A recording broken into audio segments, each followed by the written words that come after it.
Muchas gracias, doctor, por estar con nosotros. A la gente que está viendo este video, él es el doctor Rubén Rafael Auckland.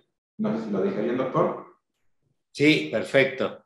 Perfecto, muy bien, doctor. Muchas gracias por la entrevista. La gente que aún no lo conoce, el doctor es experto en cirugía plástica, estética y reparadora. Él se encuentra en la ciudad de Buenos Aires y, pues bueno, pueden pedir un turno con el doctor directamente en la página, perdón, de topdoctor.com.ar. El día de hoy hablamos de un tema muy interesante que es el labio leporino y el paladar hendido. El doctor es experto en este tratamiento para los pacientes que lo requieren. Y pues bueno, por eso le hicimos esta invitación al doctor para que nos ayudara a responder o a conversar acerca del tema. ¿Cómo no?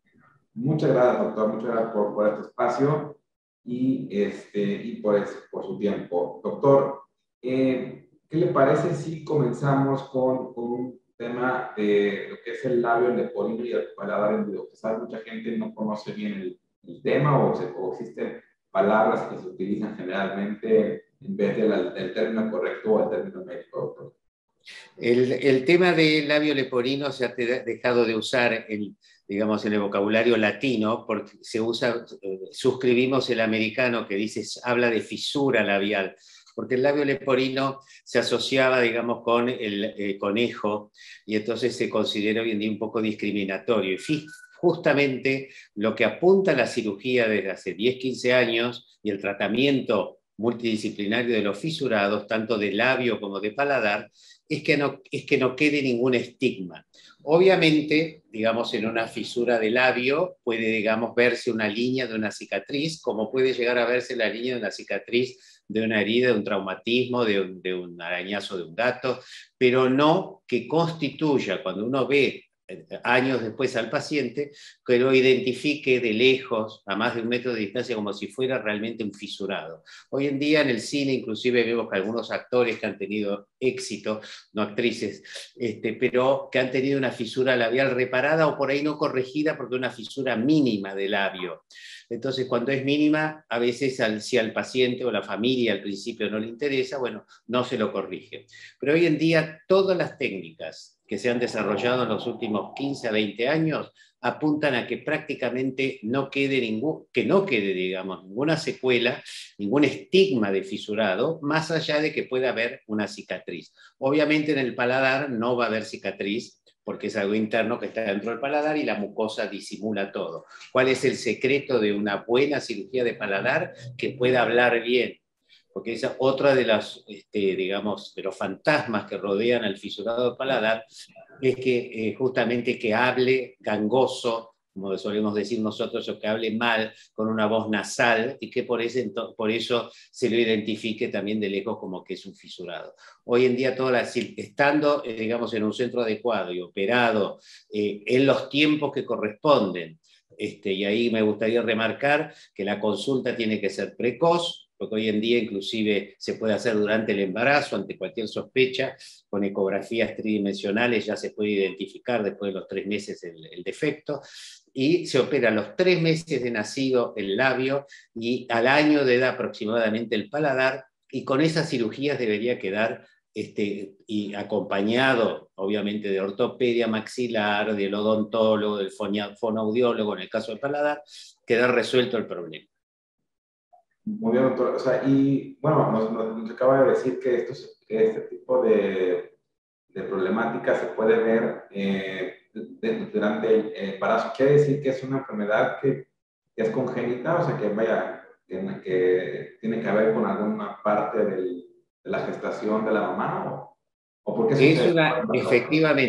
efectivamente, es una patología congénita que se desarrolla cuando se va a estar desarrollando el embrión, pero no es hereditaria. Por ese es otro temor que tienen las parejas, digamos, a los cuales a través de la genética, ¿no es cierto?, se logra clarificar y tranquilizar a los padres. No es hereditaria. Lo que puede llegar a ver es, obviamente, si se repite el caso dentro de la misma familia, es una predisposición hereditaria.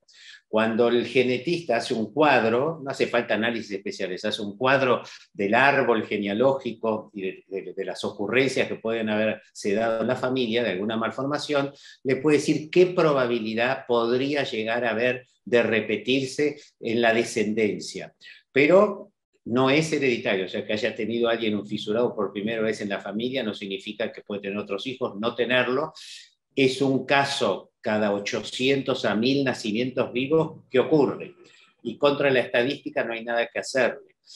Los únicos casos que no se han demostrado en realidad en las últimas décadas nunca más es por, digamos, haber tenido en el embarazo la ingesta de un medicamento contraindicado en esos 3 primeros meses, lo cual es raro. Sinceramente yo, que tengo bastantes años de experiencia en este tema, no me ha pasado. Entonces, que en esos 3 meses algo, digamos, que tuviera un medicamento, como se suele llamar, que induce a una deformación genética, esa u otra, la de la cara. Hay que, digamos, tener en cuenta que este tipo de fisura, porque hay muchas malformaciones lamentablemente congénitas en la cara, no es un síndrome. El fisurado no es un paciente que tiene un síndrome. Obviamente puede asociarse como parte de la deformación a cosas más complejas, pero hay que tener en cuenta que de las fisuras de la cara, que no solamente hay en el labio y en el paladar, esta es la más frecuente y la más benigna de todas las que le puede llegar a tocado en suerte a esa familia al cual ha nacido el bebé, ¿no? Afortunadamente, como lo comenta usted, hay expertos como usted con 39 años de experiencia, muchos años de experiencia, y pues bueno, para las mamás que escuchan esto o lo que vayan, las personas que tienen este padecimiento, pues pueden saber que hay solución para este tipo de problemática. Y pues bueno, doctor, habló del labio leporino, pero también está lo que es el paladar hendido. ¿Cuál es Exacto. cuál es la diferencia, doctor? La diferencia es que, bueno, el labio, digamos, es lo que vemos, el labio blanco que tenemos acá adelante, y el paladar es lo que está adentro, que termina en la úvula, lo que normalmente se llama la campanilla. Cuando las fisuras de paladar, que puede abarcar toda esa parte del paladar o solo un segmento de ese paladar, se produce esa abertura que, ¿qué es lo que produce? Que cuando el chico en los primeros meses de vida se alimenta o toma la leche, ya obviamente regurgita y sale, la leche va a salir por la nariz. No hace falta, eso también hay que tranquilizar a la gente, que use una sonda especial, una mamadera, una cosa especial. Simplemente con un poco de paciencia, el bebé, teniendo una fisura de paladar, se puede alimentar como cualquier otro bebé, nada más que le va a costar un poquito más de esfuerzo, o tendrá que tener más paciencia la mamá. Y lo importante, más allá de esa división que hay entre el paladar con ese agujerito, se comunica con la nariz. Entonces, ¿qué es lo que produce? Nasalidad al hablar, pero eso va a ocurrir después de los 2 años, recién cuando empiece a hablar, y esa campanilla que esté separada, que esté abierta, detrás de eso están los músculos que gobiernan nuestro hablar. Entonces, cuando se hace la cirugía de ese paladar al año de edad, se vuelve a reconstruir toda esa musculatura, esos pequeños haces musculares, para que cuando esté dotado de todo el armamento para hablar bien, cuando empiece a hacer lo que va a ser a eso de los 2 años de edad. Eso, de todas formas, además de la cirugía, mucho más importante en realidad, porque requiere una perseverancia por parte de los padres, es la reeducación foniátrica y respiratoria que tienen que tener una vez operado. O sea, uno, digamos, les da, como se dice a veces comúnmente, el instrumento para que el chico lo toque, ¿no es cierto? Pero una vez que tiene el instrumento, hay alguien que tiene que enseñarle a tocarlo, ¿no es cierto? Eso es lo que, digamos, por eso es un equipo multidisciplinario donde está el cirujano y están todos los otros equipos, miembros del equipo multidisciplinario de foniatría, odontología, etc. Es decir, que este tipo estas personas que padecen estas patologías, pues requieren un grupo de especialistas, además de usted, digamos, usted que es la parte de la cirugía y digamos, Exacto, y parte de ese equipo, además de foniatra, el odontólogo, el genetista al principio, el cirujano, ¿quién más está? Los padres. Los padres son parte de ese equipo, ¿no es cierto?, para que llegue a buen fin, porque hay que además convencer, sobre todo cuando le nace a alguien un matrimonio joven que está esperando que le nazca un bebé lindo, rozagante, y le nace obviamente ya sea, le duele mucho más cuando le nace con una abertura en la cara, porque se ve, es muy notable. La del paladar en realidad no se ve, está dentro, pero lo otro lo choquea bastante, pero hay que tener, digamos, hay que tener la entrevista con ellos para tranquilizarlos y asegurarle que haciendo todas las cosas como se deben hacer, hoy en día ese paciente va a hablar bien, estéticamente no va a tener ningún problema, va a tener un labio y una nariz que no revelen en ningún momento que ha sido fisurado. Hoy en día, obviamente, pacientes operados o no bien tratados hace otras décadas, los ven con secuelas y deformaciones que no tendrían por qué tenerlo hoy en día. Pero repito, parte de ese equipo multidisciplinario son los padres. Es una tarea que lleva muchos años, ¿no es cierto?, de constancia. A veces, obviamente depende de la gravedad del caso clínico. A veces hay casos muy livianos, como una fisura incompleta del labio, que es una cuestión estética y nada más. Cuando ya se complejiza la cosa, bueno, los padres durante prácticamente hasta los 12, 13 años lo tienen que acompañar todos los años en ese tratamiento, llevándolo a donde lo tienen que llevar. Bueno, cuéntanos, doctor, acerca del tema de la cirugía. Yo sé que usted, bueno, en el trato de los pacientes con hijos, bueno, de los pequeños, pues va a ser un poco inquietante, como ya lo mencionó, para los padres. ¿En qué consiste la cirugía? ¿Cuánto tiempo toma, doctor? ¿Y cuál es el tratamiento? Voy a decir, ¿cuál es el cuidado postoperatorio? Los cuidados, o sea, obviamente las operaciones de bebés, cuando se operan 3 meses, son, digamos, bajo anestesia general, con un equipo, digamos, especializado en la cirugía pediátrica, tanto el anestesiólogo como el lugar donde se interna. La preparación es muy simple, cuando nace se le pone, digamos, si es un labio, solamente lo que tiene, digamos, una fisura labial, no tiene que hacer absolutamente nada. Los 3 meses se opera y el tema está resuelto. Si quiere paladar, entonces tiene que usar, digamos, el paladar fisurado, tiene que usar una plaquita que se va cambiando varias veces al mes, que lo que hace, digamos, es justamente ordenar esos segmentos del paladar que están separados, fisurados, para que lleguen en forma armónica a la cirugía al año de edad.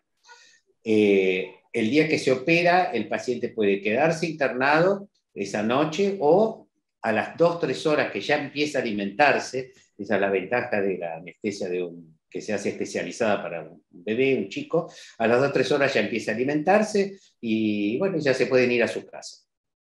No necesita mayores cuidados. Entonces, es una cirugía bastante sencilla, que ya bastante practicada y vaya siempre con los cuidados de un especialista que, como usted, doctor, pues ¿no? La gente puede saber que pues, está en buenas manos y puede estar muy, muy tranquilo para la operación, doctor. Excelente. Para el tema acerca de ¿hay forma o hay de prevención de tanto el labio leporino como el paladar hendido? Sabemos que son enfermedades congénitas, pero ¿hay alguna manera de prevenirlo o es algo que es totalmente descartado?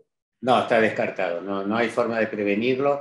En alguna época se hizo un estudio durante muchos años a ver si alguna avitaminosis, sobre todo por zonas dentro de América Latina donde faltaba o digamos o que había un exceso de cobre en el agua o que faltaba alguna vitamina, pero nunca se pudo demostrar que la carencia de esa vitamina estuviera relacionada con la generación de un fisurado. O sea, en realidad, más allá de que en los primeros 3 meses de vida hay una gran cantidad de medicación, digamos que casi todos, yo diría que el 99% dicen que no está demostrado que puedan tomarlo y que no pueda causar algún problema. Por suerte ya no hay drogas terribles que en el pasado, hace el siglo pasado, digamos, sí producían deformaciones graves, más graves que incluir la fisura, pero hoy en día no hay forma de prevenirlo. Hay forma de detectarlo precozmente, pero no de prevenirlo. Ok, doctor, y como lo dijo también hace unos minutos al principio, entre más rápido se detecte y más rápido se haga la operación, la evolución es mejor, doctor, ¿verdad? Exacto, exacto. Y además, por ejemplo, si el bebé, digamos, primero que si ya fue detectado antes por una ecografía, ya cuando el chico nace, los padres están preparados y no es una sorpresa, vuelvo a repetir. No en el caso del paladar, pero sí en el caso de la fisura labial, que puede además ser una fisura de un lado o de los dos. Cuando está fisurado de los dos, es un poquito más complejo, digamos, el caso. Entonces, si ya saben que van a hacer con ese problema y ya están informados y entrenados de lo que tienen que hacer, saben que a los 3 meses se le va a devolver el bebé, por lo menos de la fisura labial y nasal, ¿no es cierto?, ya solucionado, y a los 3 meses van a jugar con un bebé igual que cualquier otro. Excelente, doctor. Bueno, hemos llegado hasta acá en la entrevista, bastante interesante toda la información para la gente que pues desconocía todo esto, para tranquilizar, sobre todo porque pues muchas personas, padres que, vaya, que desconocen esa situación, pues ya la Seguro. saben. Y doctor, bueno, la gente que si desea hacer una consulta, si es el caso de ustedes o de algún familiar o algo, pueden hacer una cita con el doctor Rubén Rafael Auckland. El doctor se encuentra en la Ciudad Autónoma de Buenos Aires. Pueden pedir un turno a distancia. Si ustedes se encuentran, no importa si se encuentran en Chile, si se encuentran en Colombia o en México, vale la pena ir a hacer una consulta o operarse, digamos, para este tipo de padecimientos con el doctor. El doctor tiene 39 años de experiencia y vaya, vale mucho la oportunidad de estar en buenas manos con el doctor Auckland. Doctor, muchas gracias por esta entrevista. Gracias a ti, encantado.